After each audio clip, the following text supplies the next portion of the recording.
Again, so thank you for joining us. My name is Rose Izai. I am a program coordinator with Pace Center for Girls Broward, and I also have the pleasure of serving as chair of the Girls Coordinating Council of Broward. So we really want to thank you for joining us today to show support and wanting to know how you can really support our girls in the community. This event is brought to you in collaboration with 10 Days of Connection.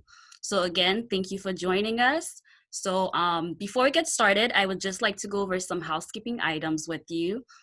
So what you'll notice is as you entered the webinar, you are automatically muted. So we will be utilizing the chat room throughout this presentation. So please feel free to share your feedback, comments, any questions. We will try our best to make this interactive. So if we pose a question, go ahead and let us know what you are thinking through the chat. So actually, I would like for us to get started right now. So if you check in the chat room, you'll see that you have the option of sending a comment directly to the panelists, or you can also select to send it to all panelists and attendees. So I would like for right now for you to choose that option and just let us know who's with us. So I would love to know who's with us on this call right now. So go ahead and just share your name, maybe what agency you are with, whether you are a provider or a parent. So we would love to know who we have with us. So go ahead and let us know in the chat. I see we have Francesca, Allison. Hi, Allison. Thank you all for joining us. Sarah, thank you for coming. We appreciate you all for being here today. So thank you for introducing yourself. Love this, what's going on in the chat room. So before we get started, I would love to just let you know what you can look forward to by sharing the agenda with you. Okay. So, and also just to remind you, we do have time allotted towards the end of this for questions and answers with our presenters today. So, what you'll see, so first, as we get started, you will get to hear from Ms. Janelle, who will be sharing with you more about the Girls Coordinating Council. You'll also hear us refer to the Girls Coordinating Council as GCC. So she'll be sharing our mission and our objective for this webinar today, followed by Judge Stacy Ross and Dr. Keisha, who will be sharing with you the status of girls in the juvenile justice system and how we can support our girls in that area. Followed by Dr. Cassandra Davis and also Ms. Anitra King, who will be sharing with you practical tips and resources and on how we can support our girls as it relates to education so they can continue to work on their academic goals as they continue to adjust to distant learning. We also, last but not least, will be joined by Alexandra Stark, who will be sharing with you how we can support our girls in regards to their mental health. How can we recognize signs of distress? And she'll also be sharing, tips, resources, different techniques on how you can support our girls as they try to overcome mental health barriers. So again, thank you all for joining us. Please feel free to continue to chat with us through the chat room.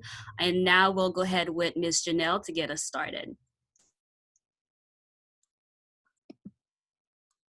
Hello, everyone. My name is Janelle Floyd. I am a program specialist at Pace Center for Girls Broward, and I also have the pleasure of serving Girls Coordinating Council as the co-chair.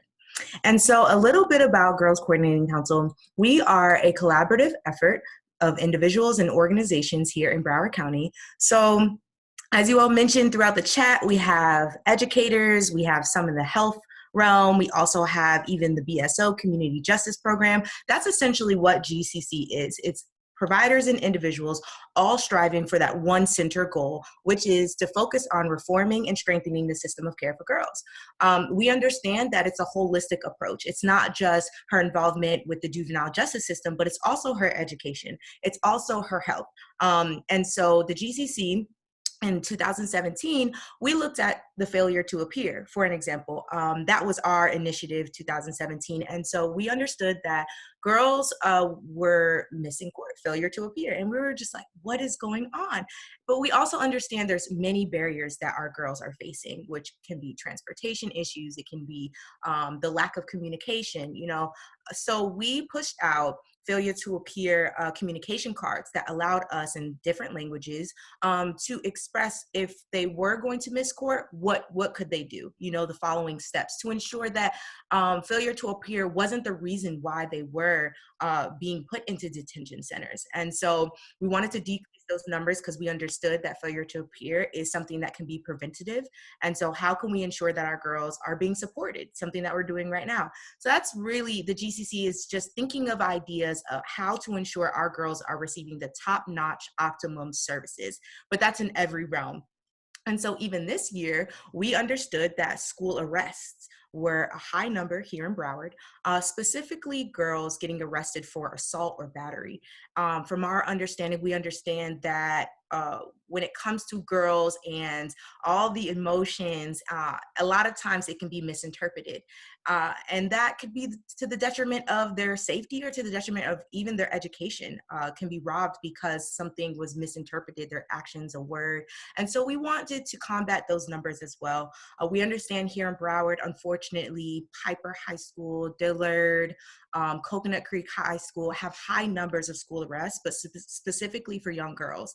And so this year, GCC, we're actually looking at those numbers. We have created a girls' voice task force in which we work with young girls to strengthen their advocacy and leadership skills so that they are peer on peer, I would say, motivating their peers, but also being a voice. So that's Girls Voice Task Force. So if you have high school students as girls who are interested in creating that platform for them to fight for something, then Girls Voice Task Force would be definitely a club that they can get involved in, but then also GCC. So another main point is to increase the availability of gender-responsive, trauma-informed, and strength-based services. These are the three pillars that PACE stands on, but also we understand research shows that a gender-responsive and trauma-informed environment is integral to the healthy development for these young girls. And so being gender-responsive, understanding that it's not necessarily that girls like pink, right? It's not that, but it's just understanding that girls develop in a very unique way, but then also being trauma informed. And this, in fact, being trauma informed is something that us as adults, as anyone, should be in our regular lives, right? We're in the grocery store. We understand that the way we talk to somebody could be triggering. So the way, I move, the way I talk, I'm just still aware of my surroundings and aware that I could potentially trigger someone. But with our young girls, it's not necessarily that we want to walk on eggshells, but we do want to understand that everybody has a story, right? And we want to respect and honor that story. And so GCC, we really push for the gender responsive, trauma-informed, strength-based programs and services. And so that's another thing, us training other organizations or individuals how, what does trauma-informed even really mean? And then organizations and advocates collaborate to support girls' healthy development. This goes back to what I was mentioning about individuals sitting at the table. We have meetings once a month. They're filled with ideas, filled with tenacity, filled with, I would also say, obviously, since it's, at this point, we're one big family, because we know that we have that one goal to push and motivate our girls to excel academically, excel socially, excel in every single realm. And here we are as organizations and individuals ensuring that we are providing opportunities not only for our girls to grow, but then to allow them to showcase their strengths. So that's a little bit about GCC. And again, during questions and answers, you can ask anything. We would love to answer the questions, but we would also love, we have about 36 attendees. We'd love for you all to come at least peep into one of our GCC meetings. Our next one is going to be virtual. So we would love to send a link and for you all to join us. So now we're just going to breeze through our objective of today. So this is another thing going back to the GCC, we have a little wiggle room to say, okay, we see an issue, we see a concern, how can we meet that need? And right now we do have a need that's COVID-19, social distancing. Well, what's happening with our girls? How are our girls feeling? And so this training is really to promote positive and supportive relationships with girls through gender-responsive, trauma-informed, and strength-based practices during COVID-19 and beyond. So how can we be gender-responsive in our own household? That is something that we can even discuss. But then topics focusing on supporting our girls in relation to juvenile justice system, education, and mental health. As I mentioned, it's a holistic approach when it comes to our girls. It's not just, oh, how's her academics going? Because we know that if her mental health is decreasing, then her education, they go hand in hand, they go tandem. And so we will provide interactive tips to ensure the healthy development of our girls. So stay tuned, listening ears, a notepad and a pen to write some notes down. I'm sure you all will enjoy this presentation, and thank you again.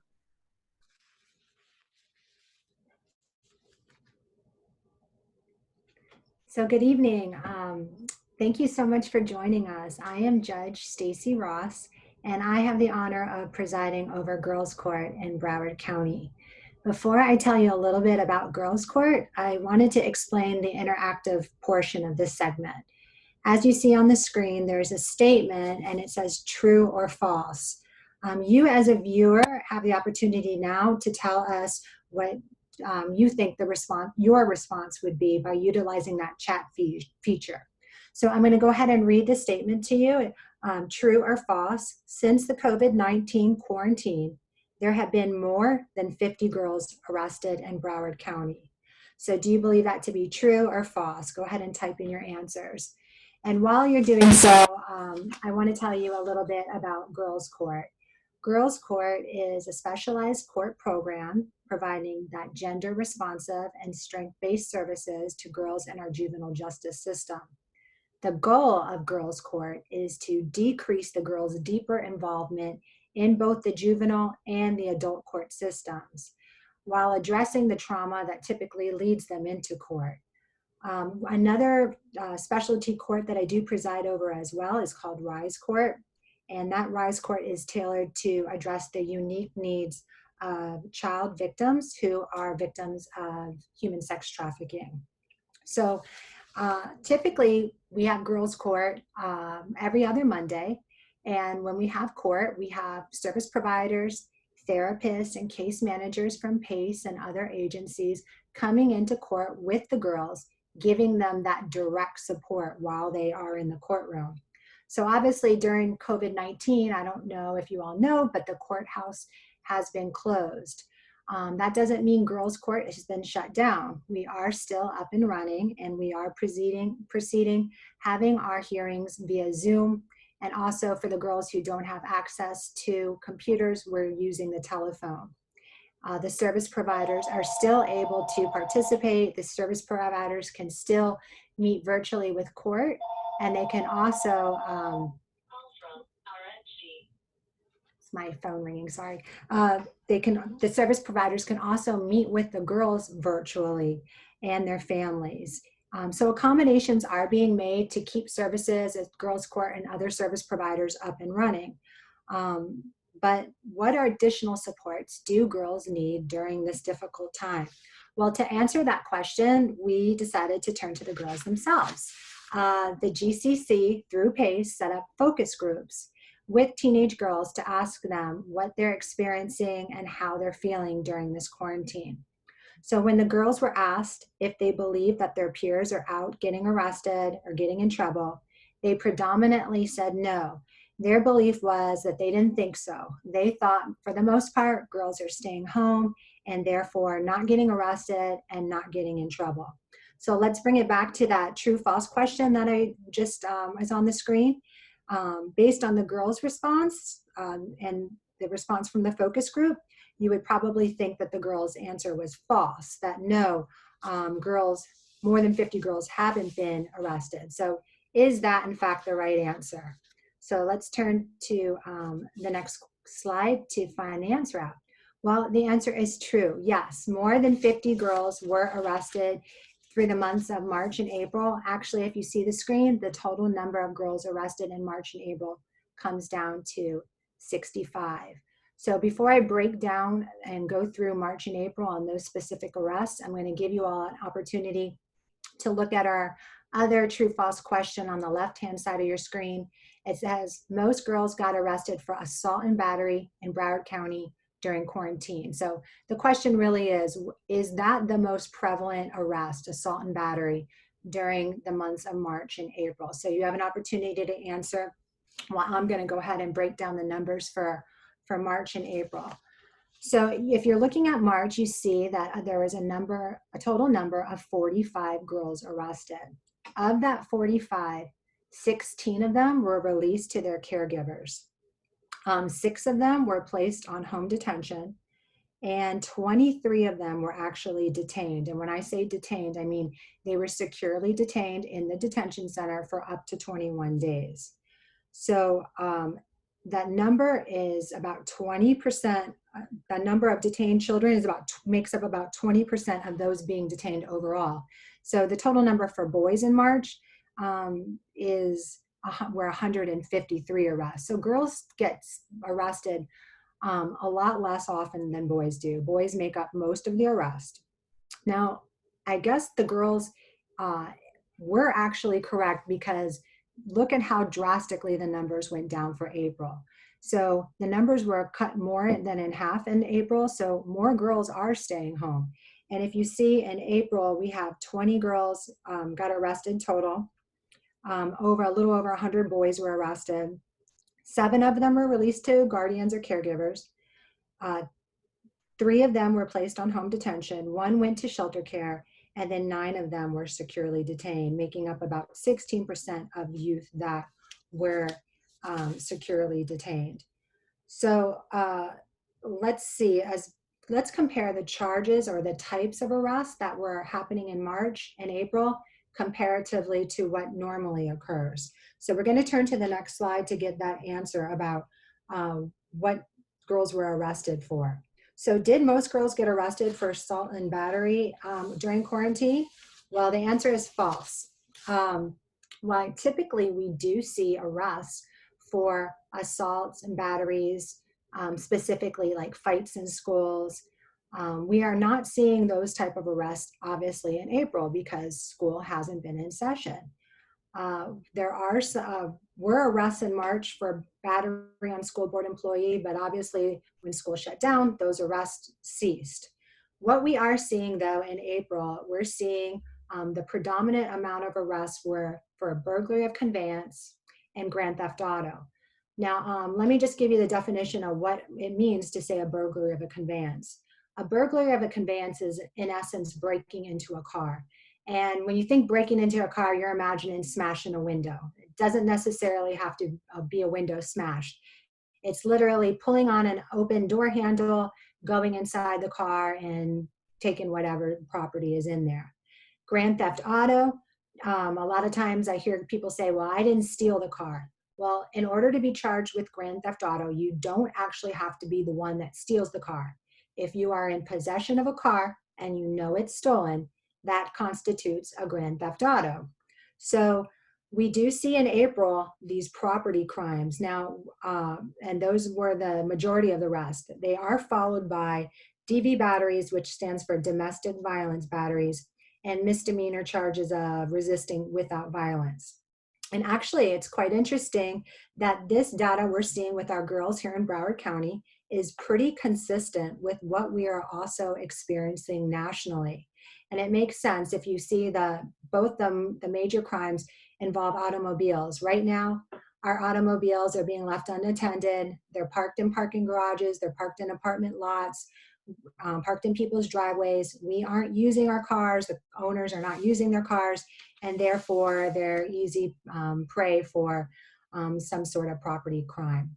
So as we switch to the next slide, I'm going to ask that we take it back to what the girls expressed in their focus groups.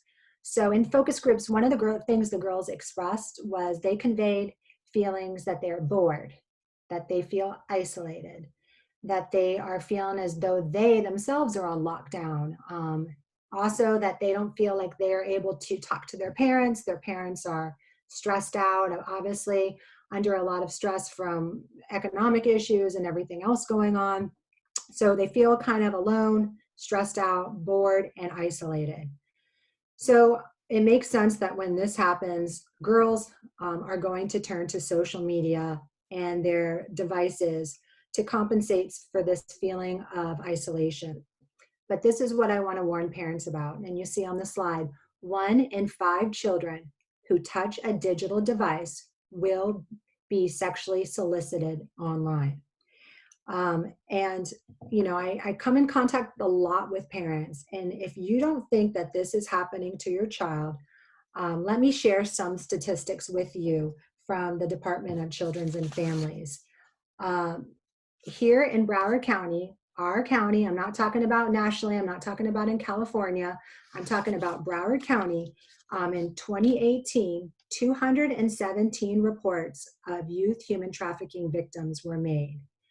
Of those reports, 86% of those victims were aged between 12 and 16. So 86% of our 12 to 16-year-olds make up that number. 65% of that number are Black girls, and 76% of them are community youth. People ask me, what are community youth? Community youth are your children. Community youth are girls that don't have dependency cases. So community youth means they're kids that either have no court involvement or they could have delinquency cases. So when you say that this doesn't happening to your child, it is happening in our community, and parents need to stay vigilant. You'll see this on the right hand of the screen. There's 21 apps there that parents need to be familiar with. These apps are literally designed to hide communication with sexual predators. And if we turn to the next slide, let me turn to the next one if you don't mind. I'm going to start off with the statement on the left-hand side, again, giving you that opportunity to answer true or false. A girl who has a trusting, positive relationship with an adult is less likely to engage in delinquency behavior. So think about it. Does a positive relationship with an adult translate less engagement in delinquency behavior? So from a juvenile justice point of view, how do we support girls during this time and reduce that risky behavior that can lead them into the system? And on this screen, we have here a number of ways. Number one, help engage the child in pro-social activities. So right now, as you're aware, all the children's pro-social activities have been taken away from them. They're going to school, their typical involvement in sporting events, going to the movies, going to the mall.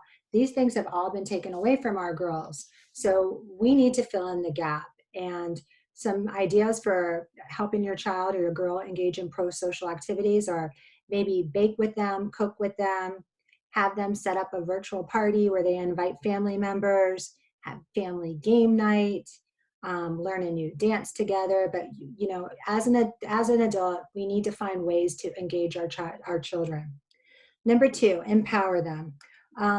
We have to, during this time and all the time, talk openly and honestly with our girls. We need to also listen to our girls. We need to give them a voice. They have to be heard. They have to be able to express themselves, because if we as that trusting adult aren't listening, they're going to find somebody else on the end of that app, on the other end of that app, who is willing to listen. And I have to tell you, these sexual predators are very adept and very skilled at what they do. They know how to manipulate our girls. They know how to find our shortcomings. They know how to fill in those gaps, and they're waiting to manipulate your girl or your child into this risky behavior. Also, when I talk about empowering them during this time especially, there's opportunities out there for girls to engage in volunteer activities. Making cards or letters for elderly, maybe going to the grocery store and helping out an elderly relatives.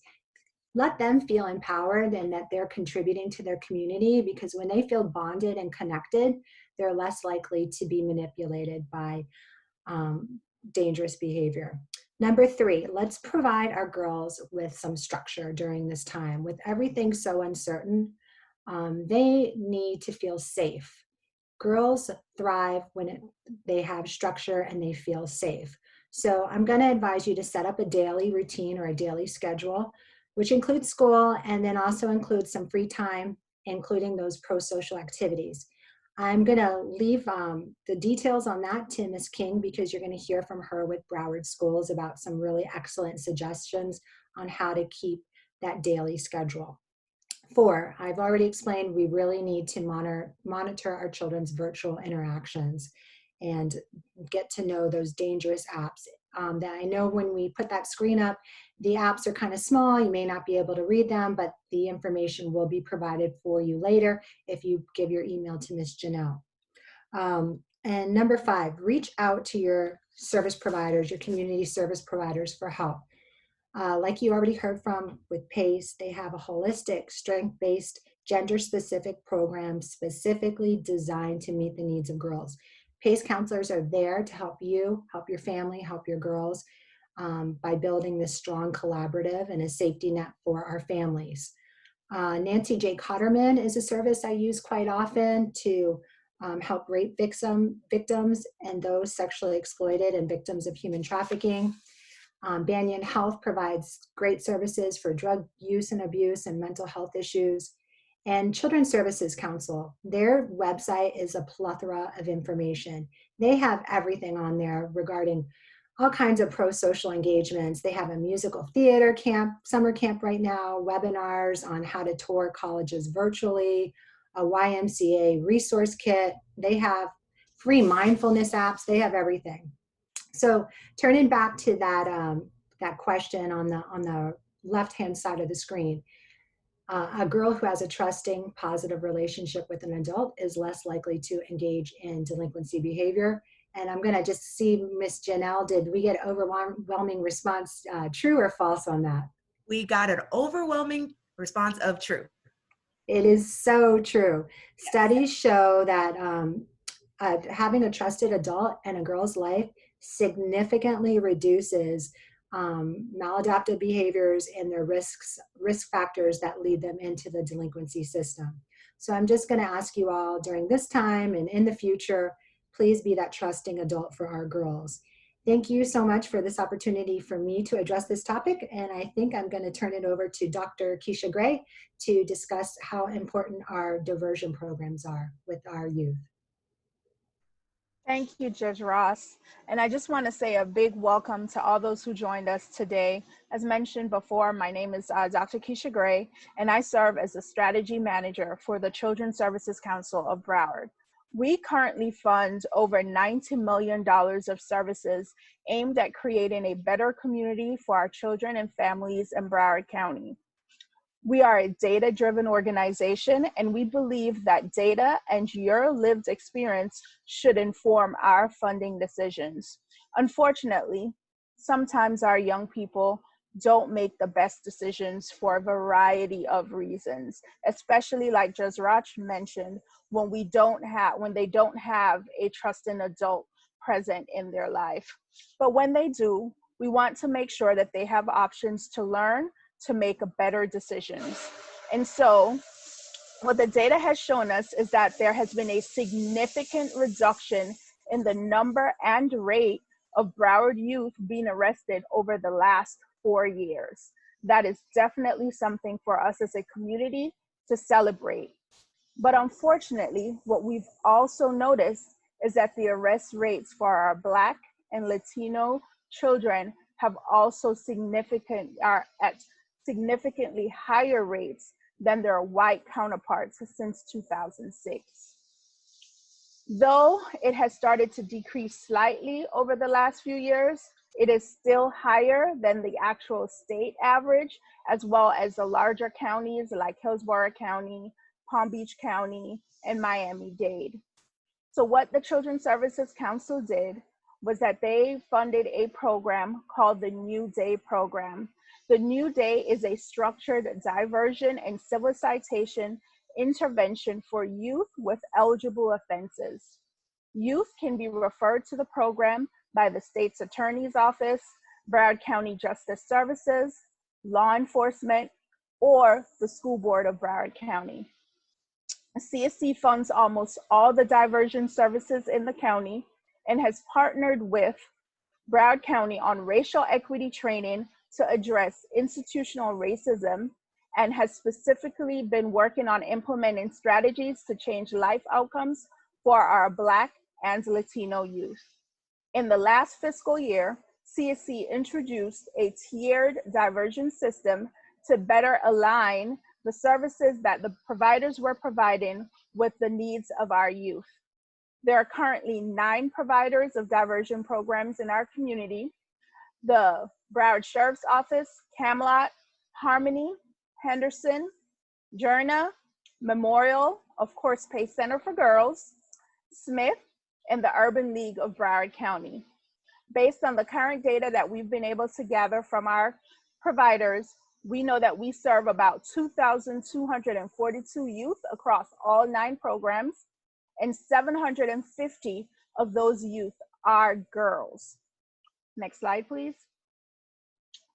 Of that 750 girls, 477 were referred to civil citation, and 272 girls were referred to diversion programs. What we were also able to learn from this data is where those girls live. And those girls primarily live in 3311 and 3313. And these are 2 zip codes in which we have partnered to do additional work with our community to create better experiences for our youth and their families. Next slide, please. During this time, you might be wondering, well, what have our providers been up to? Our providers since March have been very innovative in how they've been trying to meet the needs of our youth and their families. Youth are meeting virtually with their case managers. They're also doing weekly phone check-ins to make sure the youth are doing well. They are also conducting restorative justice circles virtually. I tell you, boy, this web has really allowed us to continue to serve our youth and our families seamlessly throughout this time. Families are also being provided with community resources. So if they have a family that has a financial need, they're connecting them with resources in our community. For mental health needs, they're also connecting them with mental health providers to continue to work with the girls as well as themselves if there's a need for them.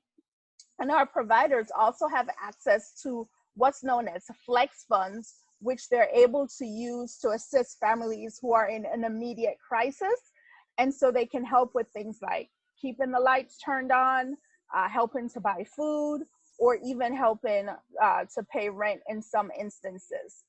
Our youth need to remain engaged. So our providers have also worked with Hands on Broward as well as other nonprofit agencies in our community to create community service projects for our youth. What the youth have been doing, they've been writing essays about how their crime might have impacted themselves, their family, or their community. And they've also been writing letters. Yes, not sending emails, but writing a good old letter to an elderly person in a retirement home, which of course, you know, it's a breath of fresh air for a lot of our elderly folks just to receive a letter. Youth are also doing some hands-on projects. They're creating vision boards. They're also creating recycling bins. And of course, our youth are also getting an opportunity to interact virtually with each other. So these are just some of the amazing things that our New Day program providers have been able to do in such a short time since March. And our partners over at the school board are now going to tell us how they've been working to support our youth and most importantly, our girls during this time since March. Thank you, Dr. Gray. Hello, and thank you all again for joining us today. During this section, we will give tips and recommendations on supporting your child's virtual education. This information is brought to you by Dr. Cassandra Davis, Instructional Facilitator with Broward County Public Schools Department of Equity and Diversity. And my name is Anitra King, Community Engagement Specialist with Broward County Public Schools Office of Family and Community Engagement. Next slide, please. One of our goals with the Office of Family and Community Engagement is to educate, inform, and empower families to support their children's education. So what we want you to know is, first of all, your role as an engaged parent and caregiver. Ultimately, how can you provide support to your child, to your student? That statement alone can mean many different things. So the first thing I encourage you to do is to contact your child's teacher via phone or email. When your child logs on to Canvas, which we'll talk about in a minute, the teacher has office hours posted. So contact your child's teacher during those office hours and find out exactly how you can support your child during the online learning. The next tip is check your child's progress weekly through Pinnacle, which is our online virtual teacher's grade book. So sit with your child on a weekly basis, make sure that they're completing all of their assignments. And if you see where they are struggling in an area, make sure that the child is reaching out to the teacher, or you can reach out to the teacher to find some additional supports. Guide your child through the process. Do not do the work for him or her. We understand that our children may want us to, answer questions for them, but we have to guide them and not actually give them the answer. It's very important also that our children keep and create a regular schedule of what tasks they need to do on a regular basis, what assignments need to be done. Children can create this on their own, or you can sit with your child to help them create that schedule. All schedules will be different. I may start class at 7 a.m., whereas your child may start class at 9 a.m. And one thing I want parents to also know, that it's okay if you don't understand the way that our children are learning how to tell time. Things are different nowadays. Just familiarize yourself with Canvas and also the Parent Hub that Broward County Public Schools has put out, because there are a lot of different resources on there. So I encourage you all to visit browardschools.com/learning never closes. On the right-hand side, you will see a Canvas course for parents. On this course, there are information about how to serve your ESE student, resources for children in grades K through 12. What are some activities that you can do with your child outside of the academics? So there are a wealth of resources on browardschools.com/learning never closes, and I encourage you all to visit. Next slide, please.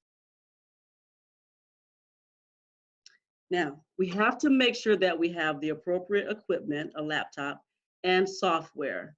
If your child does not have a laptop to actually do the work, do the online virtual learning, Broward County Public Schools are issuing laptops to all students at no cost.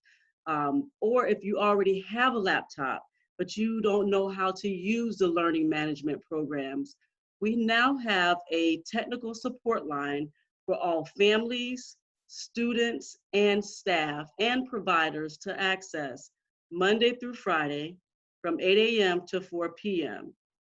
The phone number is 754-321-0569. We have a group of technicians who are ready to serve. Next slide, please.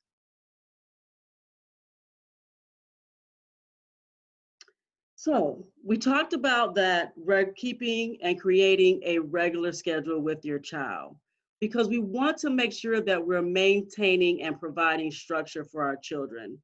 Remember, in a regular traditional school setting, our children are going from class to class and center to center. So they're not constantly in one place at the computer all day. We want to make sure that we're maintaining that when they're learning virtually at home.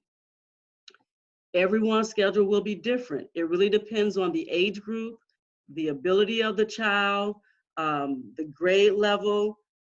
One child may start school earlier than the other. One child may only be able to sit at a computer for 30 minutes, where another will sit there for an hour. So it just really depends on the child. And we encourage you to include getting ready for school as a part of the daily ritual. Getting dressed gives the child structure and routine. And don't forget breaks. We encourage those periodic brain breaks so our children can recharge and just take a break from the academics. So if you look on the right-hand side, I provided a sample schedule. This is just a sample. So at 7 o'clock, anywhere from 7 to 9, the child gets up, eats breakfast, get dressed, and plan the day. So they're looking at their Canvas assignments to see exactly what has to be done today and planning their day before they even get started. 9 o'clock, mathematics, English language arts, work on that for an hour. Starting at 10, going to some electives. So we're giving them a break by, allowing them to do something that may be a little more fun for them. 11, make sure we include a lunch break in there. Go right back into the academics at 11:30. And the afternoon, you see where we are providing another break at 12:30 for 15 minutes. And then at 12:45, allow the child to do iReady, do a virtual field trip, or some type of online education games. Once again, browardschools.com/learning never closes offers an array of resources for those online education games, virtual field trips. And we have a partnership with the Museum of Discovery and Science that gives weekly challenges, STEM-related challenges for the entire family. So I encourage you to check out the challenges, check out some of those extracurricular online activities that you can do with your family. 145, you see what we talk about mindfulness activities. Broward County Public Schools is also offering families an opportunity to do mindful workshops with their children. If you visit our website at browardschools.com/coronavirus, you will see a list of mindful activities that you can do as a family. And when I talk about mindfulness, these are activities that will help you reduce stress and anxiety while building resilience. So I truly encourage those. Last but not least, make sure that our children have a designated bedtime because we want to make sure that they're getting adequate amount of rest. Next slide. And stay connected. Encourage your children to connect with family, friends, teachers, their classmates. Check announcements on Canvas regularly. We just had interim reports that went out on Tuesday. So all these type of important announcements will come out as a announcement on Canvas. So check that regularly with your child. Check Pinnacle regularly. The grades are in Pinnacle. It's your teacher's open grade book. So I encourage you to sit down on a weekly basis, whether it's a Monday or Friday, with your child and go through those assignments so we can make sure that our children are on, completing their assignments and are getting the support that they need. Make sure that you're going on to browardschools.com/coronavirus on a weekly basis. Our superintendent provides a weekly message for our families that gives you the state of Broward schools and also any updates in our calendar, when report cards, entry reports will be coming out, days that we will not be in school. So please visit that website on a weekly basis to keep yourself informed. And if you need help, ask. Broward County Schools, we have mental health services for our families and students. We have food distribution sites at 51 locations. Also, if you are experiencing economic hardship and have lost your home because of this, we have an entire department who's here to help our families who are living in transition, and that's our heart department. You can contact my office, the Office of Family and Community Engagement, because we are here to link you to read the resources that you need as a parent. Our email address is FACE, F-A-C-E, at browardschools.com. So please email us if you have any questions, concerns, or need any type of support. We are here to help you. I would like to turn it over to my colleague, Dr. Cassandra Davis, who will give you further tips and recommendations. Good evening, everyone. Thank you again for joining us. Thank you so much, Ms. King. My name is Dr. Cassandra Davis. I am an instructional facilitator for Equity and Diversity of Broward County Public Schools. Our intention is to make sure that all students have equitable access and resources to all things needed for a good education, for an amazing education. Before I begin on my tips, I want to talk a little bit about what our girls are feeling. I know sometimes as adults, we have ideas about what we think they're experiencing, but PACE took the opportunity to have a focus group with a few young ladies to ask them, what are you going through during this time? And some of the information given was amazing. The first one was about learning styles. Not every student retains information best from the computer. So what that means is not every student learns the same way. I know when I was growing up, we all were taught the same way. The teacher went to the chalkboard, they wrote on the board, we copied it down, and then we spit it back out. That is not the way students are taught these days, and that is not the way that people actually learn. I know my daughter loves to play with things. She likes manipulative. She likes to go outside. And I recognize that if this is something that she needs to learn, that is what I'm going to do. So I think it's important that we recognize that if your daughter says something like, look, I really need to listen to music, she's not playing, she might actually need to listen to music because she's a musical learner in order for her to best understand the information. So it's important that we support our children the best way that we know how, especially when they can communicate that to us. Next, the learning environment. We need to motivate and allow our girls to have a space for them to learn. So I know sometimes people think, okay, she can just go to her room, she can find a spot in the living room and she can do her work. That does not work. I know for me personally, I need quiet. I need a quiet space where I can do my own work. Can't have a lot of distractions. If the TV's on, I'm watching TV. We need to make sure that we provide a space for our girls that they are most comfortable with so that they can learn the information that they need so they can be successful. Next slide, please. Okay, so I talked earlier about my 4-year-old daughter. I call her my 4-year-old coworker, and I had to make sure that I put myself in the right frame of mind when we all shifted on the drop of a dime mid-March to going from separate places to all being at the same table. It's important that I told myself this because I wanted to make sure I understood her perspective. My daughter is 4, so when she gets up every day and she goes to school, she is interacting with somebody all day long. Versus me, I sit at my desk, I get my work done, I go to a couple of meetings, I go back and get my work done.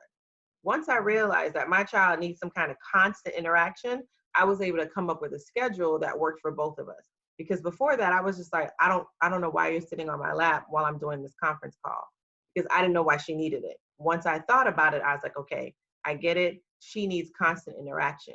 We need to make sure we do that. When we talk to our young ladies, say, you know what do you need to be successful?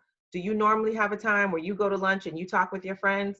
Let's see what we can do to recreate that. Should you get on a Zoom call, maybe every day around 11:30? Should we give our child some time to sit down and maybe just look through their phone to breathe? We need to make sure that we create a space that is conducive to what they're used to doing and something that's also going to allow them to be successful.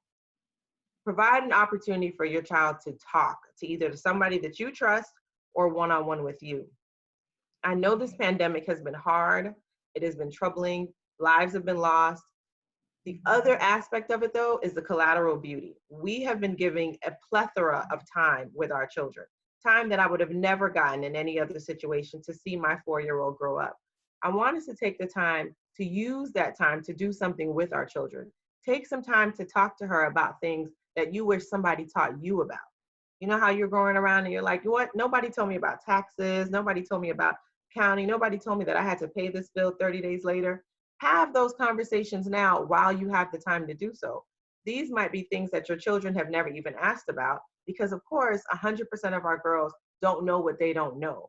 And you can take this time to talk with them about how they're feeling, about what they're going through, and maybe what you're going through, because this is all new for all of us.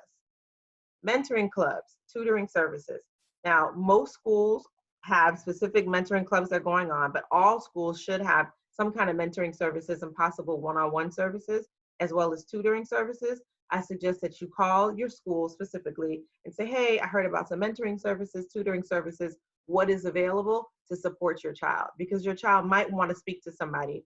They might want to have those Zoom calls. I know Mentoring Tomorrow's Leaders, it's 5,000 role models. They're having Zoom calls with their students that could be helpful for your child also.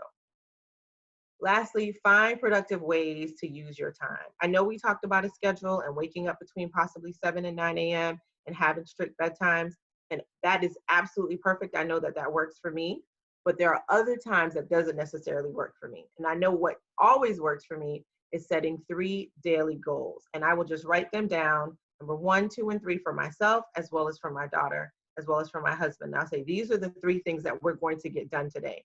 Because I know sometimes we say, look, we're going to do reading from 10 to 11:30. 10 to 11:30, she's not in the mood. She's just not in the mood. She wants to play. She wants to do something else.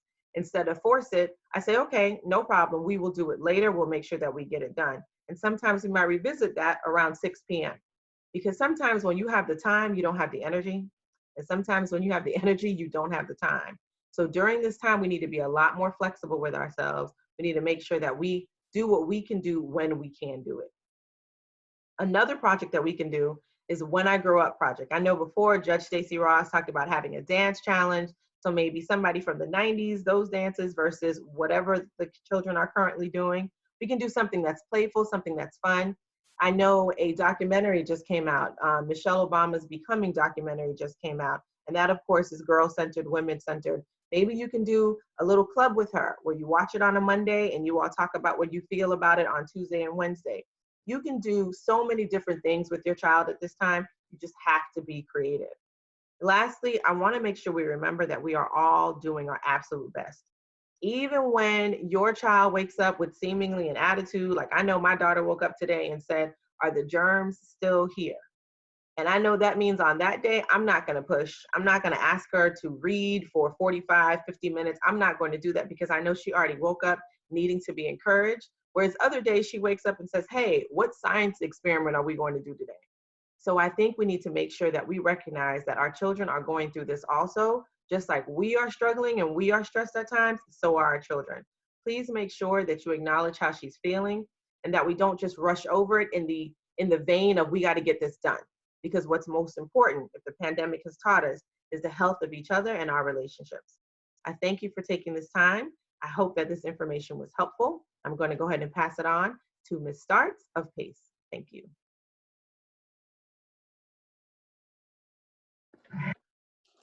Good evening, everyone. Thank you so much for joining us tonight, and thank you, Dr. Davis. I'm going to be talking with you a little bit today about mental health. My name is Alex Stark. I'm the Associate Executive Director at PACE Center for Girls, Broward, also a licensed mental health counselor in the state of Florida. PACE Center for Girls is a statewide organization providing holistic, gender-responsive, strength-based, and trauma-informed services specifically designed to meet the needs of girls in academics, counseling, training, and advocacy. So we spoke about the status of girls in our juvenile justice system, and we also spoke a little bit about the status of our girls in the education system. We had that same focus group and spoke to our girls about mental health, their perspectives and their experiences. And when we spoke to them a little bit about how they're feeling right now about their mental health, it was kind of split. So they talked first about how they felt that they have been feeling more empathy for each other, their families, their friends, and their peers, because we're all in this together. They also talked a little bit about not taking their frustration and anger out on others because they really felt more empathetic.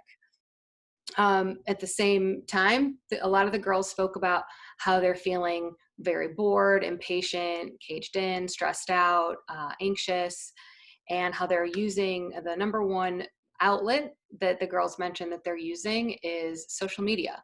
And as we heard from Judge Ross, there is some danger into social media. So that's just a little bit of anecdotes about kind of our girls and what they're feeling about mental health.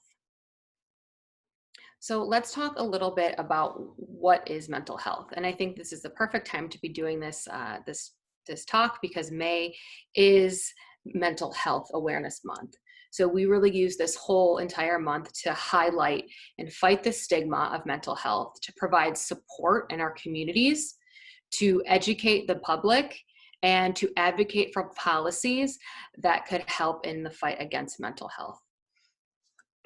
Mental health can be summed up as our emotional state of, our state of well-being, both psychological, emotional. It is how we think and how we feel. It's also how we handle situations and how we handle stress. It's how we relate to others and how we make choices. So it's important to know what do you look for? How do you know? And it's different in boys and girls. So I'm going to talk a little bit about what you may want to look for, either in a girl that you're working with or your child, about what if they could potentially be feeling a sign of mental health distress. So in girls, a lot of times mental health stress or distress comes through physical symptoms. It comes through, and those are called somatic symptoms. So you may have a child or a girl that you're working with talk about having a stomach ache, a headache, back pain, really bad cramps, upset stomach, being restless. This might be a way that they are starting to identify that they're feeling some mental health distress, but not really being able to quite articulate what that feels like or what that looks like. So it may come out in a lot of somatic symptoms.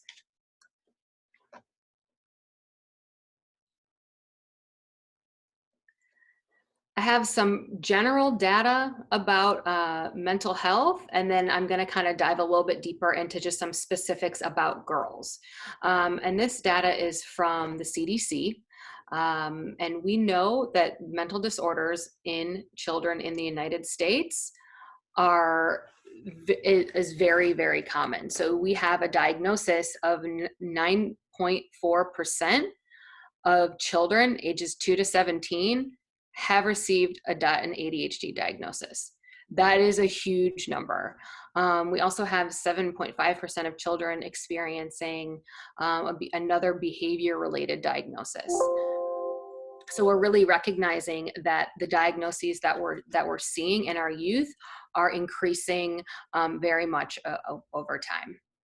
We also have a smaller percentage, but still very important to note, 3.2% of children are experiencing a diagnosis of depression.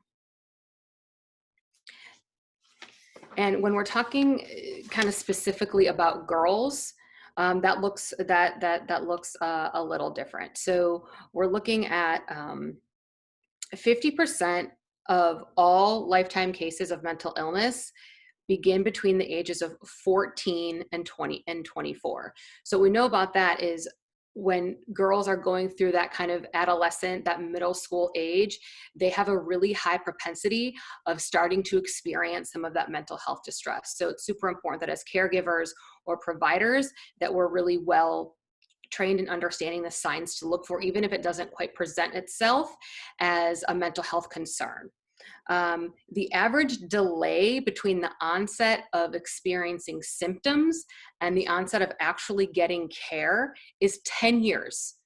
So that means that a girl could potentially be experiencing a mental health distress for 10 or more years before she's able to get the help and the intervention that she really needs. Also, 50% of those kids, those children are with a mental health disorder are dropping out of high school. So that's another huge thing. That's why we love to, part of our work is collaborating with all of the different providers. Another couple of things to note is that individuals experience barriers in accessing mental health care, and also individuals that identify as LGBTQ are twice as likely to experience mental health issues. Suicide is the second leading cause of death among people aged 10 to 34.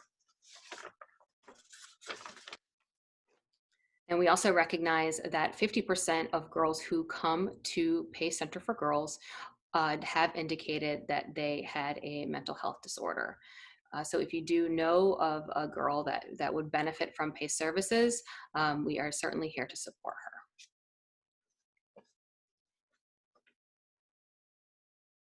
I wanted to talk a little bit about risk and protective factors.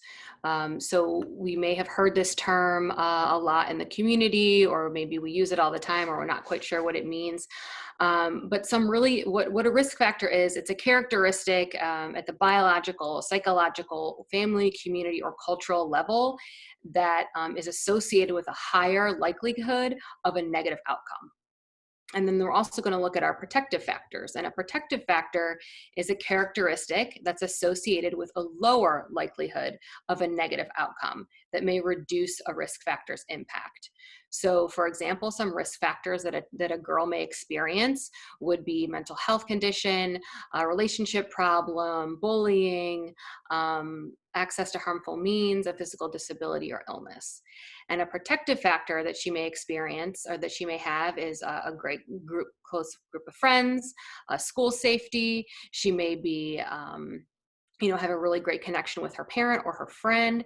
And the thing that's really important to note is that during our quarantine, a lot of those natural protective factors have been a little bit more limited, especially when you're talking about being in school. A lot of our kids we know feel very safe in their schools, or they have a teacher that they connect with, and although we're doing our work virtually, it has been a little different. So just kind of recognizing that all of the things that Judge Ross mentioned, and also that Ms. King and Dr. Davis mentioned, to kind of bolster those services are even more important now.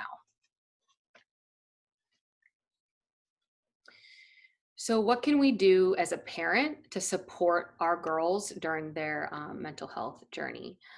Number one thing is making sure that we're able to provide our girls with their basic needs.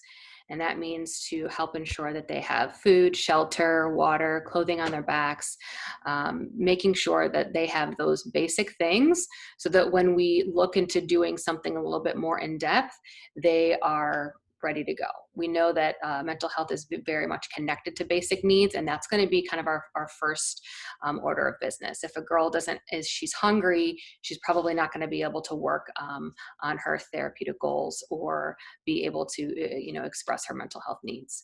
We're also going to talk about a trusting and supportive relationship. I know that's been mentioned a couple of times. It's super important. That doesn't have to be with any one person specifically.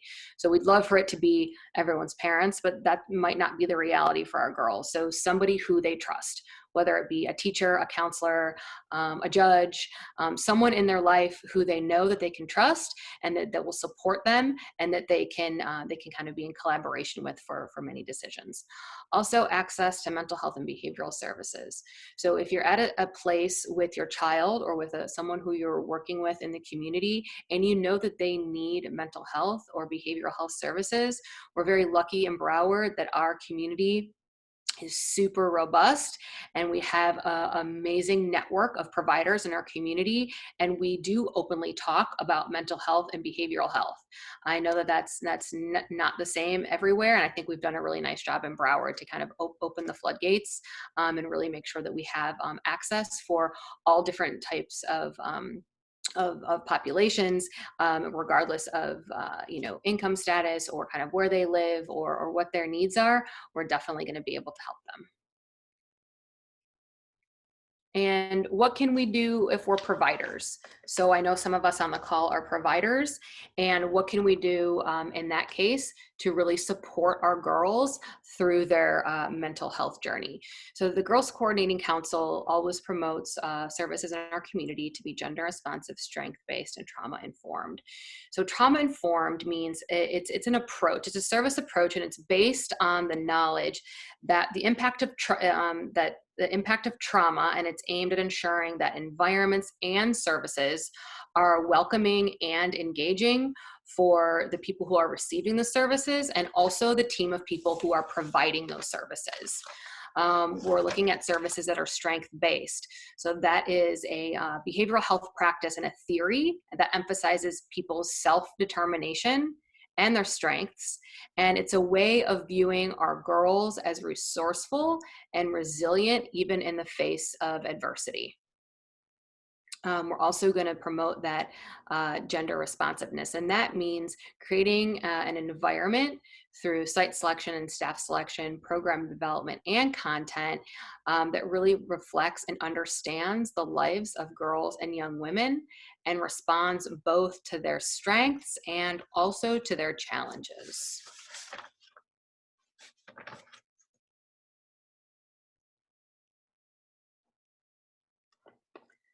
So we've talked a little bit along the way about some different coping strategies that everyone can kind of use. These are easy things. These can be accessed by anyone. These are not particular things that that need to be facilitated by a mental health professional. If your child or if someone you're working with needs some coping strategies to assist them in feeling less stressed, feeling less anxious, we can do plenty of healthy things like getting rest, working out, playing video games. I know a lot of these have been mentioned by our other presenters, and these are kind of the healthy ones that we mentioned. These are the things that we definitely promote. There's also things that, of course, people use to self-soothe and to kind of make themselves feel better, almost like a Band-Aid, where it might help for that second, but it's not something healthy and it's not something sustainable. Those would be things like using drugs and alcohol, using smoking, bottling up emotions, physical aggression, risky behaviors. So those are things that sometimes if people don't have or understand or know of proper coping strategies, that they might kind of go automatically towards those unhealthy strategies. Also, we have a great bunch of resources for you, and these will be sent to everyone who's involved in this call. We have a lot, like I said, a lot of great stuff in Broward, a lot of great websites that you can go to either find a provider or just general information about mental health. I wanted to point out that in our community, 211 is a great resource. It's kind of a database. So if you just call 211 from any phone, it's basically a resource guide that can guide you through kind of what you're looking for and point you in the right direction regardless of what type of mental health services you might need.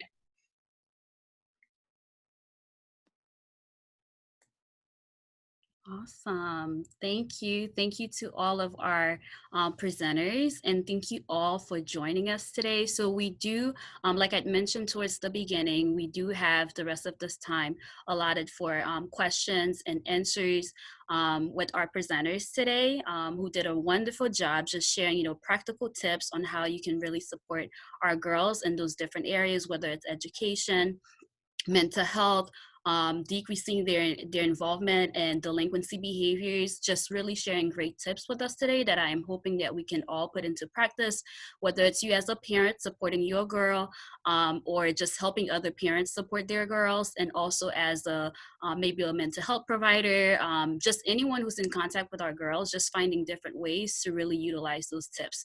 So before we have Ms. Janelle kind of facilitate our questions and answers, I just would like to just give a gentle reminder.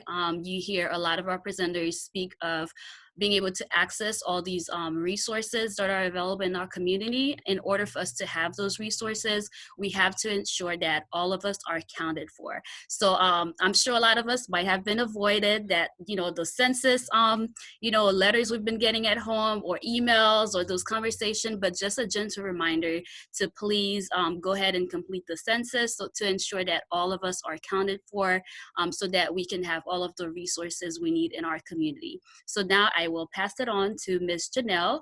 So if you do have questions, you can go ahead and send it into the chat, and our presenters will be available to share more insight or just be able to answer your questions. Ms. Janelle? Yes, so hello all attendees. I'm going to be looking at the chat. Please send it directly to the whole group chat and not specifically to a panelist. We have about the rest of the time allotted to answer some questions. And I know all the feedback was amazing, saying how you enjoyed the information, a wonderful program. So let's get into a deeper dive right now and just have an open kind of panel discussion. So please, put your questions in the chat. I'm gonna play some elevator music while you all are kind of typing away. And then if we get a question, then we can get started. So, and if, I guess if any of our presenters have one of the topics that they want to elaborate on, that's also A-okay. You have any questions? Let's see here. questions.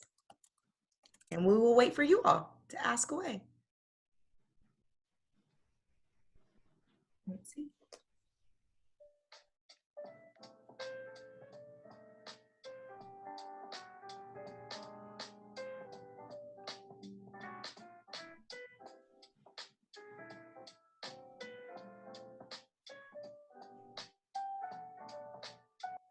Okay, so we have one question. And this might be towards Dr. Davis, but this can be to anyone. How do you know your child's learning style? That is a great question. So the best thing to do, the easiest thing to do is to honestly just ask them. So you would say something like, hey, when you are being taught something in school, is it easier for somebody to write it down? Is it easier for you to just hear it? Or is it easier for you to do something physically? So the typical learning styles are visual, auditory, and learning, like the logistical, I think. There's other learning styles, though, that go with multiple intelligences. But if you go online and just do a quick Google search, they'll let you know. I'm sorry, the last one's kinesthetic. So visual, auditory, and kinesthetic. So can you see it? Do you hear it? Or do you have to touch it, basically? And just ask your child, if I wanted to teach you something, what's the best way for you to learn it? That would be pretty much the easiest approach to that. That's a great question. Yeah, thank you. So we have, okay. All right, so we have a question. I'm a mentor for a middle school ESOL girls program with Latinas. I'm like, ooh, Latinas, I don't want to mispronounce the word. Some of our girls have challenges with English. Is there a program that these girls can benefit from during summer so they can improve their English proficiency? Good question. To improve English proficiency.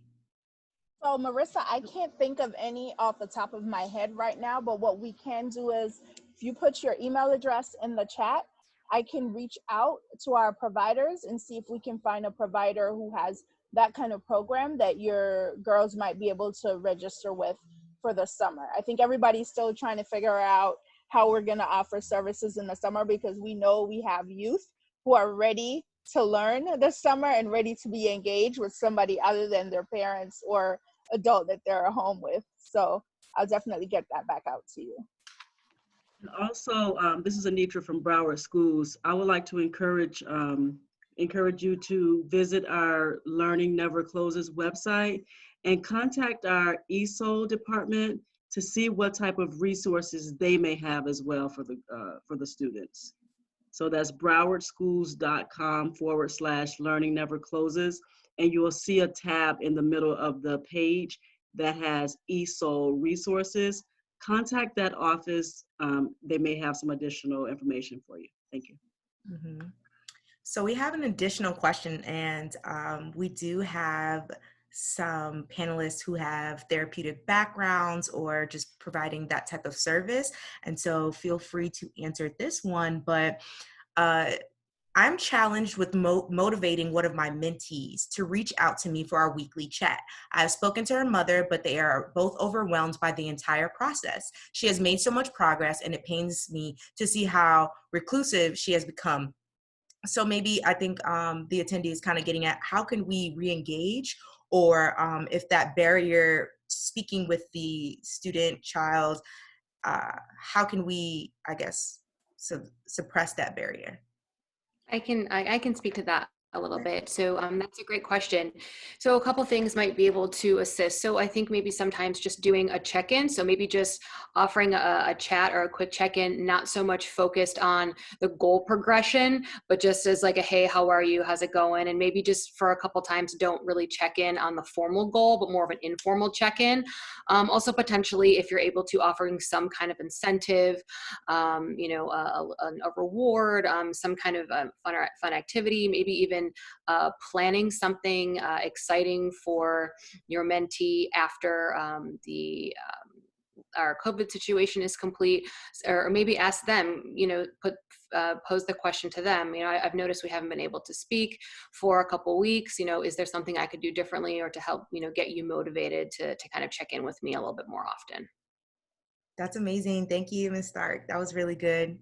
That Yeah, I goes to definitely agree. And I could say, because I think even just in the question that or statement that you shared, just saying that, maybe the parent and the youth sharing that they've been having a hard time just adjusting to everything. I think the first step is to acknowledge that this is a tough situation for all of us, and we all have to find a way to adjust. And unfortunately, some of us, it's a little bit easier for us to adjust, and for some, it's not. So I think really taking a step and meeting them where they're at. So they, like, Alex mentioned, so they might not be available to meet with you for an hour or for 45 minutes, but if it's like 5 minutes they're able to check in with you, maybe 5 minutes every other day or at least twice a week, just meeting them where they are until they get to a point where they have adjusted a little bit more, and just finding ways to, like, making sure that they have all the resources they need, because just kind of like we mentioned throughout the presentation, ensuring that the basic needs are being met, because it's going to be hard to engage or motivate a youth who's not really having their basic needs being met. So if those things are not being met, it's going to be really hard to engage them in any way. So I think just taking that step back, just to kind of like analyze where they're at and assess to see what the needs are and how can we support them in order for them to continue to work towards the goals they have set. Mm. Thank you for that. And so we have another question. All this information given today is for our girls, but how about our teen boys? Is all this also useful to help them go through this hard time? Is it harder with them because they are not so open? So I believe I'll start answering this question, and then anyone else can, as a panelist, can definitely just add on. So in doing research, when it comes to research and it comes to something specifically as the juvenile justice system, a lot of studies are for boys. And because of that, we saw the large numbers.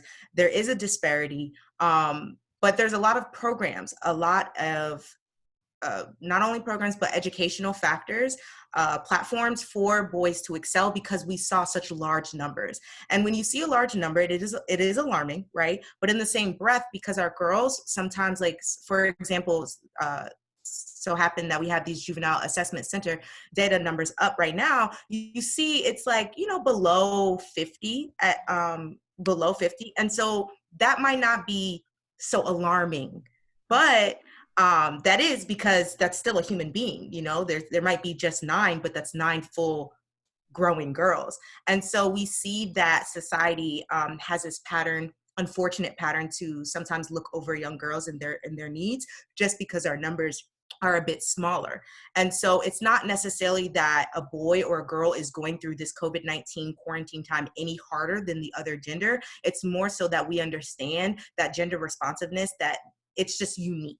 It's just different. How girls are coping with this and how boys are coping with it are just completely different. When we completed our focus group, we saw that a lot of the girls were calling their best friends at night around 10 o'clock. They get a group of girls, they just all be on the phone kiki-kiing till like 12 o'clock at night. They all said that they did this. And that was interesting. It was like 4 girls who mentioned that they did this. We don't know if boys are doing it, but we do see that is an obvious coping mechanism for these young girls, to get with their friends, to discuss how they're feeling, to just have that like-mindedness of, oh my gosh, we're all kind of in this together. And so I just want to say, even the Girls Coordinating Council, PACE Center for Girls, we're pushing for us to see our girls, because we believe that our girls can go blindsided sometimes, like, because the numbers are so small. So we are here to ensure that our girls have a voice and they know that we see them, and we are doing all that we can to ensure that the services that are provided to them are top-notch.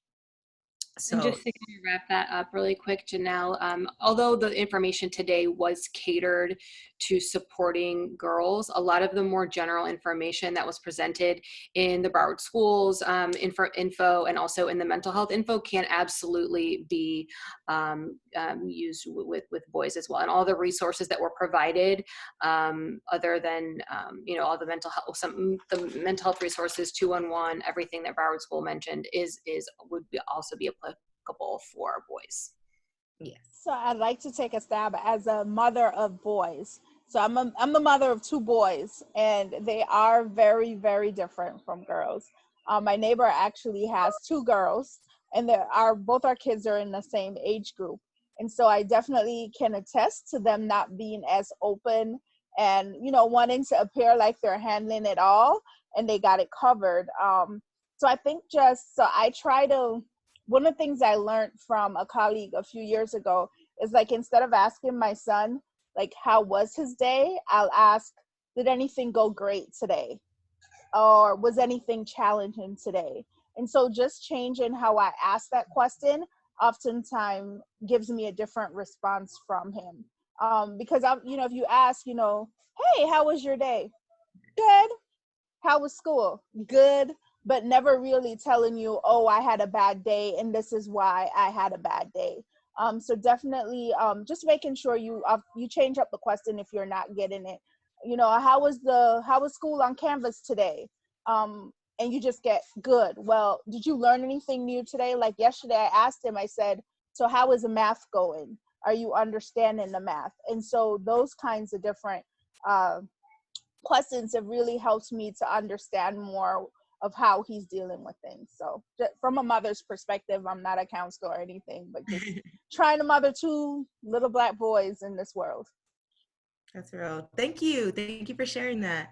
So our next question, similar to one that I asked before, but this seems like during those engagements, how can we re-engage her? So any suggestions on how to motivate her to continue the progress she's made thus far? So she's a young girl already making a little progress. How can we re-engage her, maybe get her back motivated? I can chime in on that one. I think sometimes for our girls, they need a little bit more. And sometimes, just asking them to text or asking them to call might not be what they need. So my suggestion is to maybe, how we have the birthday parades that are happening now, like we've had some graduation parades that are happening right now. You just are in your house and you hear the horns blowing.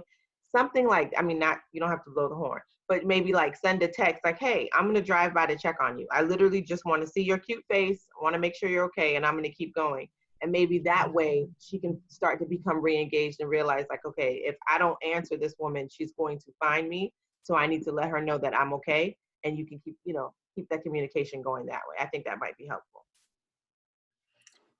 Thank you. And one of the biggest results from our status of young women and girls in Broward County that we published through GCC is that we understand, and it was mentioned throughout this presentation, we understand that trusting relationships, solid relationships, are what is just that pertinent piece to the development of young girls. And so when she knows that she can trust you, when she knows that you genuinely care, that is what is excelling her emotionally, mentally. That is what's allowing her to literally feel safe.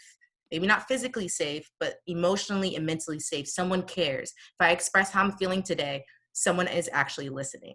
And so thank you, Dr. Davis, for that insight. And so thank you all for these great questions. And I'm going to ask, how can we encourage mental health via the many virtual platforms that are available when it is difficult to engage services prior to COVID-19? So I can reiterate, prior to COVID-19, when it was difficult to engage virtually, how can we encourage mental health via virtual platforms that are available? So I think, there isn't any other option right now. So I think that, encouraging somebody to get engaged virtually, and then, when everything is safe and kind of sessions resume in person, that could be, something that we can look forward to. But kind of the same things that we mentioned before. So really finding out, it's hard to ask someone to go to therapy if they don't want to go to therapy. It really kind of has to be, there's got to be some kind of self, motivation there to do that. So really finding out, again, like, what is that motivating factor? Is there something that's been distressing someone for some time and they're kind of ready to take that jump and figure it out? Do they need a different type of support system? Do they need, something that they haven't been getting maybe with family or with friends? And I think really finding out what is that motivating factor with the child. And then, yes, of course, knowing that virtual is engaging as we, we try to make it and we do all the right things, it still is different from face to face. But also finding, surprisingly, that some of our girls are liking virtual therapy. They're liking its convenience. They're liking that they can do it on their phones. They're liking that, that it can be at any, time of the day. So for everybody who might think, oh, well, no one wants to go to virtual therapy, there's really that whole other side of people who really like it and are surprisingly engaged in the process. Yeah, I definitely agree. I think we should always be encouraging those around us to utilize mental health services that are available in our community. But I think also making sure that we are assessing like their readiness to actually utilize those services. And if they are not ready to maybe engage, but just ensuring that you educate them on the resources that are available. So then when they get to that point of actually wanting to utilize the services, they know where to reach out. So although they might not be ready, but if they have the information, they'll be helpful. And for them to even know, like, if they can even verbalize to you, like, how would they know they are ready, or to what point, if it becomes like a safety concern, making sure they have like who to contact, what are the services, like for our girls here in Broward, you can definitely inform them if they having, some sort of safety concern. There's the YES team with Henderson that they can contact, the guardians can contact to ensure that, someone comes and just assess, or if it gets to a point where it's, it's getting to a point where the girl's really wanting to hurt themselves, maybe contacting the local police, just to make sure that, the girls are assessed. So I think it's just informing them of like what's available, and once they are ready to receive those services, then they can go ahead and do so. Yeah. I also want to add that Broward County Public Schools, we have a mental health hotline for our students and families. And that phone number is 754-321-HELP, where we are providing services, mental health services remotely. So again, that phone number is 754-321-HELP. Was that health or help? Help, H-E-L-P, help. Perfect. Thank you. And so we have a comment in the chat. I have a question about a comment. Great information shared by all. As a mother to a teenage girl and working in this field, I routinely go through my daughter's phone. She is aware to check out her apps, texts, correspondence, etc. I'm not okay with her having Snapchat because the messages quickly disappear, and she has to allow me and other family members to follow her Instagram. I also check her Finsta, a private Instagram, and all photos. So my question to the panel is, to what extent going through apps and maybe these accounts is healthy?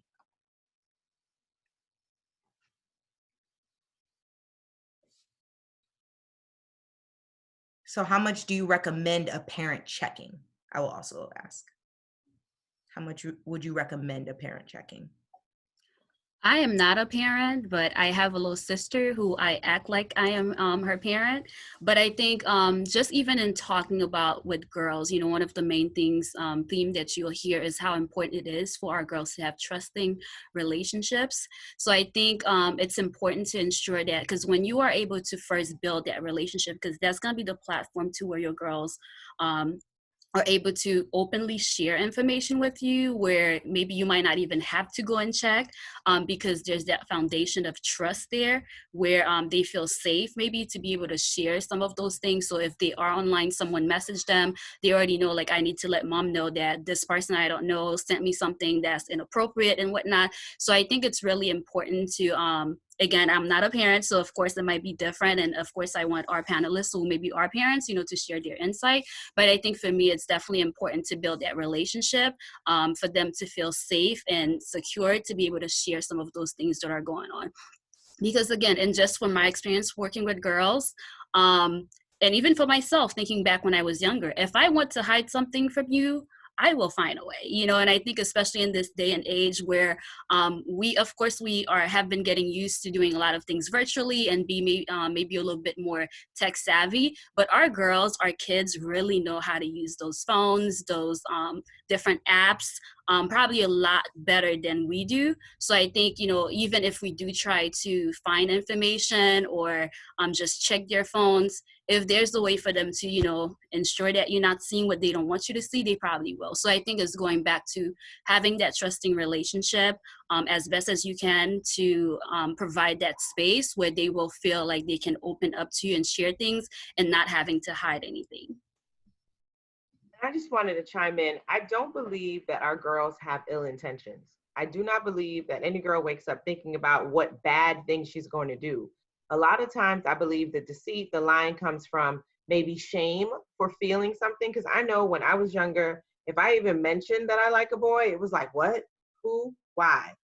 And I wasn't going to share that anymore. And it's like, but when I was 4 and I gave him a hug, it was okay. How come it's this big thing when I'm 12? Because these are the same emotions that I had back then. And we sometimes put this pressure on our children based on what we think, like what we used to do when we were 12, 13, so that now the child is afraid to talk about anything. So then now they're going to be doing things behind your back. I can't tell you how many girls I found in stairwells, which I know is like, oh, but if you don't give your child an opportunity to talk to you, to tell you like, look, something's happening in my belly when I see this boy walk by. What do I do? If you don't have a conversation, your child is going to be stuck. I can't tell you how many parents say things like, my child's not going to date till they go to college. Till they go to college, they need you now to help them so that they know when this person isn't treating them right. So they know how to demand the way they're supposed to be treated. They need you now for that support. But if you make it so difficult where you're checking phones and you're going through apps, my question is, to what extent are you going to do this? We can't continue to say, well, under this roof, we want you to follow these rules, because truth be told, you want them to follow these rules under any roof. When they leave your house, you want them to have good sense. So you can't just say, I want you to have a good sense when you're living in my home. You are building an adult, you are growing an adult, and you can't continue to treat them like a child and then expect that they know better. But that's just me as a parent and as a teacher and as an advocate of girls. I think Alex, our therapist, would probably be able to answer the question better. Like, to what extent should you be checking your child's information? Right. So agree with what everyone's saying. And I don't think maybe not focus so much on the duration of the frequency or and kind of how often you're checking. And okay, I'm going to spend 1 hour every other day going through my kid's phone, but more of like really trying to help them understand like the healthy and the unhealthy ways we can kind of have relationships with social media, and, helping them to understand, okay, if you're getting, let's say, a naked picture of someone that you don't know, that's unhealthy. And that's something that you need to, tell me please right away, because that's not something that you should be experiencing. And this is why, and help them understand the why. If you're just like chatting with your friends and you're sending back, memes back and forth, that's probably fine. But is it okay if it's at 4 o'clock in the morning and you're going to wake up late because, then you don't go to school in the morning? So I think it's a really delicate balance of helping them understand the why, helping them understand the difference between healthy and unhealthy, phone usage and app usage and social media usage, and then kind of circling back around when something does happen, because it will. Expect that you'll find something that you're not going to like, or that throws you off, or that you had no idea that she even knew what this was, and then she's having a full out conversation with her friends about it and you're blown away. Don't be blown away, because it's going to happen. And then kind of bringing that to her in a way that you're not mad or upset, but you're saying, hey, I happen to see this. Is it okay if we talk about it? Because I just want to make sure you're safe. And don't get upset with her or mad at her, but kind of, bring it back to the education piece and helping her understand the why. And then you won't have to focus on your daily ritual of checking the phone for X amount of hours or minutes. So I'll chime in some practical solutions I think that I've used and sort of learned some new tricks during this time that everybody is home 24 hours a day. We're all home. So I think helping to help them to understand right from wrong, even in social media. So one of the things I do with my little ones, and even my nieces, I have the same conversation with them. And my little boy, who's 5, will say stranger danger a lot. And so that I've implemented even on social media. So they play Fortnite a lot, and they're on Roblox a lot. And so, but I've been very clear, you can play with your friends, that I'm aware who they are, they've come to the house for a birthday party, or we've seen them somewhere. But stranger danger, you can't play with somebody else that we don't necessarily know. And so if he sees it or somebody tries to come into their game, I'll hear them yell out stranger danger, and that won't happen. But then also thinking about developing healthy relationships, right? And so just paying attention. Sometimes I'll ask them, no headphones today. I'd like to hear what's going on in the games. Just so I'm also very aware as to what kind of language the children that they're playing with are using. So those little things, I don't want to go on a full-on assault. Give me your iPads, I'm going to do a check. But, just having good measure and helping them, like Dr. Davis said, to develop those healthy relationships and to know when to pull back. We do a lot of human trafficking work in our community, and I've even started to talk to my little ones about, stranger danger and how to pay attention if somebody is trying to trick you into making decisions or trying to give you money for something. So just really having those open and honest conversations. In my house, I do have one strict rule. I do not allow TikTok. And that's just because of everything that surrounds TikTok and that I've learned with HT work. So we sort of don't allow TikTok. I was home this Christmas with all my nieces and nephews, and everybody had to take TikTok off their phones if they wanted to stay with me. So I am just very anti-TikTok right now. Maybe I see all the cute videos and they look great, and my sons want to do a TikTok video, and we're not gonna do one because that's a big no-no for me right now. But power to everybody else who's using TikTok. I support it. I love the videos. Keep them going. So thank you all for joining us, and thank you panelists for answering these questions. We just have one last comment. Trust is important for both parent and child. If you shelter them too much, it doesn't give them an opportunity to grow and make decisions independent of you, or learn how to make good and sound decisions. That's a great way to wrap up. I mean, that was a great comment to even wrap up. Thank you, Esther. And so if there aren't any further questions, this is the end of our webinar. Thank you so much for joining us. Again, if you're interested in learning more about the GCC, our information is on the screen right now. And thank you again. Bye-bye. Yes, Thank you. Thank you all so for much. joining us. Great job, ladies. Thank you all for joining us. Thank you all. Thanks, everyone. Good night. Good Bye, night. everyone. Good night.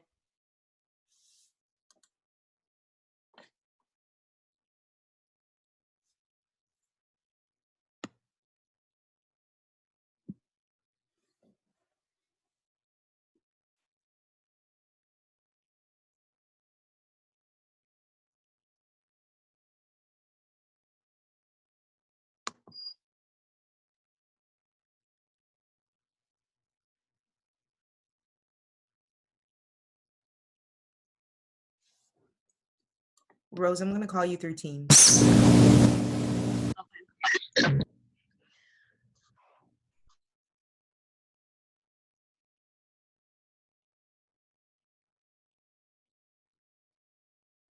Bye, Rose. Bye. Good I'm just job. waiting for everyone to kind of leave. Good job. Good job. Thank you. Welcome. Bye. Bye-bye.